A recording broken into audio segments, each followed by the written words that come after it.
becoming more and more important for HR professionals around the United States to understand why HR is important. The job outlook for HR professionals is growing at 5%, which is greater than the national average. So if you're feeling the pressure, if you're feeling how competitive the landscape is, if you're feeling the pressures of what HR professionals are expected to do within the workplaces, you're not alone. Gone are the days when HR professionals can just be tactical in nature.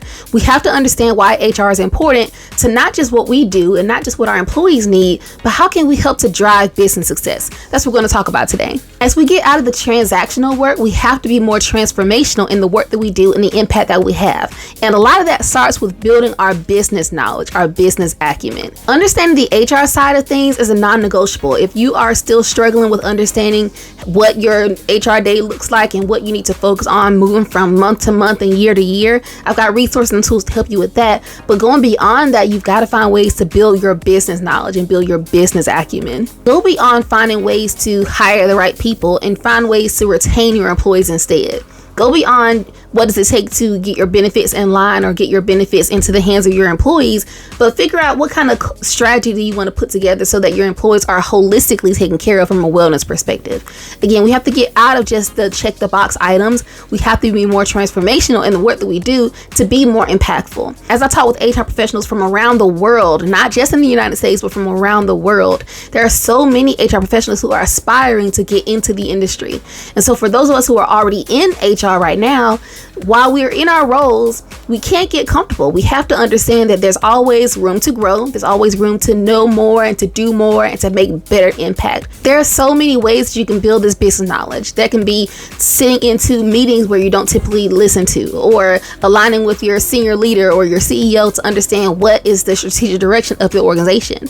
Is there an HR focus? Is there a people, a culture focus on your strategic plan? If there's not, start to input the things that you're working on, see how you can align them to make sense with what's already being in process. If your company is already working on something, which they likely are, every company has a strategy. Now, whether that strategy is intentional or not is a completely different thing. But if your company is working on something, there needs to also be a component where they're focusing on the culture, they're focusing on the people, they're focusing on the impact of the people that they serve so they can retain those employees as well. So this is where you come in and shine. This is where you as an HR professional can come in and share insights that only you have and only you have a finger on the pulse of. We've learned over the last 3 years, if nothing else, we've learned that our employees are our most valuable asset. Not just because they're the ones that's going to make the widgets and do the things that need to be done, but because employees have choices. And when employees have choices, employees have power. And so because of that, we want to make sure we're doing everything that we can to not just do so in namesake only, not just say all the right things, we have to do and practice the right things. That looks like making sure there are actual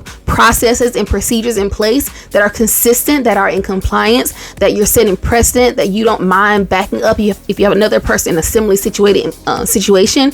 You want to make sure that you're doing things with integrity. You want to make sure that no matter what decisions are being made, they're made with the employee's best interest in mind. Finding ways to align your HR strategy and what you're working on in your HR team with the organizational goal would be the quickest way, the best way to make sure that you get and you earn that proverbial seat at the table. Right along those same lines as strategic HR planning is using data-driven analytics. So I say it all the time, in the HR department, you are the one that has all the information, all the data about your employees. So yes, everyone knows, when employees leave the organization, when employees come in, but do you know when employees come into the organization? Do you know why they leave the organization? Do you have a cycle? Do you know, like typically in quarter 3 is where you have your biggest turnover? Do you know why that happens? Is something geographically or something with the demographics of your people?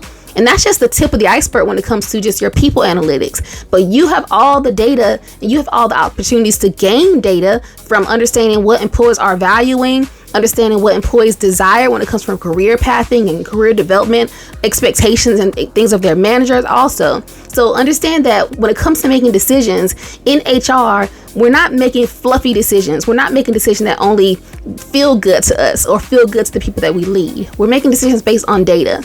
And when you are trying to strategically plan and again get that proverbial seat at the table, it's going to help you in your best interest to make sure you are aligning the data with decisions. When you do that and you find ways to look at what's happening in your organization, and you have an inkling of what's happening, but you use data to support any changes that you make, it's going to help you to build your confidence, help you to build your credibility as well. Piggybacking off of the HR analytics piece, you want to make sure you're doing everything that you can to lead a high performance driven workforce. And that comes with, again, finding out what your employees value when it comes to development, career pathing, what are the skills gaps, finding ways to identify how you can support your teams and how your teams can empower themselves to take on the initiative to make sure they're doing the things they need to do if they want to progress in their roles. As you're putting together your recruiting strategy and your retention strategy, you really want to make sure you understand what are you going for? What are you looking for in the right candidate? What are you looking for in the right manager? Are your manager's expectations aligned with what the organization's expectations are? So again, all these things are wrapped up into an overarching organizational strategy, and HR needs to be aligned with that as well. Strategic HR planning is so important for not only your career, but for the growth of your organization as well. If you're not staying at the forefront of doing not only the tactical part of your job, but also the strategic side, you're doing a disservice to your teams. If you feel you have a great finger on the pulse of what you have to do day to day in your role, but you're not quite sure you're being as strategic as you need to, I highly recommend you enroll in my next cohort for the SHRM HR Department of One Specialty Credential Program.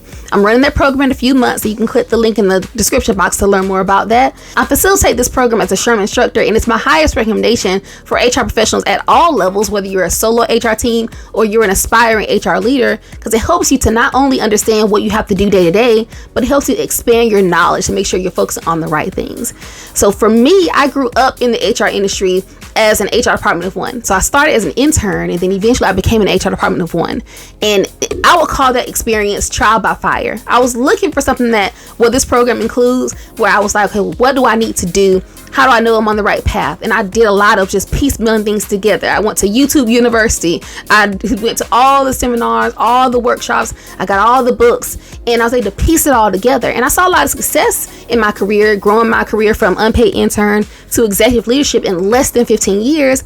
But I did that the hard way. I went up the rough side of the mountain, as you might say. And so because of that, now that I have an opportunity to help you to expand your knowledge and not do it the hard way, but to do it with guidance and with resources and with support, that's the best gift that I can give anyone else, because I know that's what I wanted when I was in your shoes. This program is a 10-hour course, so we divide it up over 5 nights, but it's your opportunity to not only learn, but you get a chance to put together your strategy for the cohort of other people who are also in growth focused places. This is a great opportunity for you to not only understand what to do day to day, but to help put your full strategies together. So click the link in the description to learn more about that. If you have any questions for me, feel free to drop them down below. And YouTube thinks you should watch this video next, so I'll talk to you on the very next video. Bye.